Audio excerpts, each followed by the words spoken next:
الأسد جمع حيوانات الغابة وقال لهم: رانا حابين نطور الغابة. رد الضفدع: نجيبوا لبنات؟ قال الأسد: سنحفر آبار في الغابة. رد الضفدع: وبعدها نجيبوا لبنات؟ الأسد تبالك وقال: سنبني صور حول الغابة. نطق الضفدع وقال: ونجيبوا لبنات؟ تنارف الأسد وقال: كاين واحد خضر وعينيه كبار ليوم نذبحوه. رد الضفدع: وبعد ما نذبحوا التمساح نجيبوا بنات؟ واحد الجزار بدل الحرفة ولا حلاك.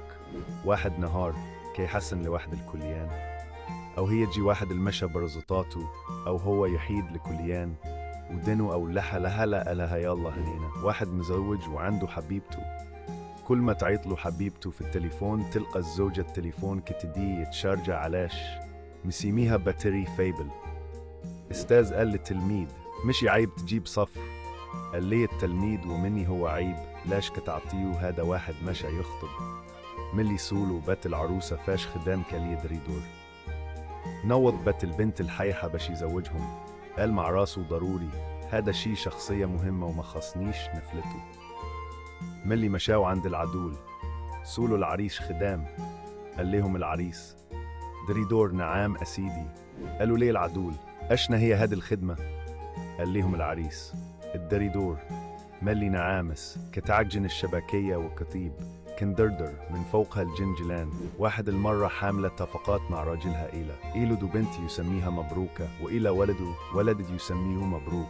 ملي ولدت المرة خرج الطبيب عند الراجل وقال لي: ألف مبروك. وهو يسخف الراجل مسكين من غرائب اللهجة المغربية: عروض سفر بزاف شوية مسخوط، تبارك الله عليه بكيت بالفرحة.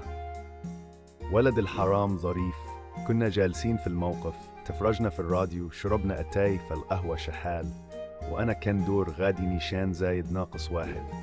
الولد قال لجده: جدي كتعرف فر واحد الدري مدة هادي ما شاف واحد صاحبه، قال والله حتى نمشي نسول عليه. مشى لدار ديالهم، دق خرجات مو. سولة قالت: ليه أولادي من داك النهار سخرناه يجيب اللحم مرجعش؟ قال ليها: وشنو ده؟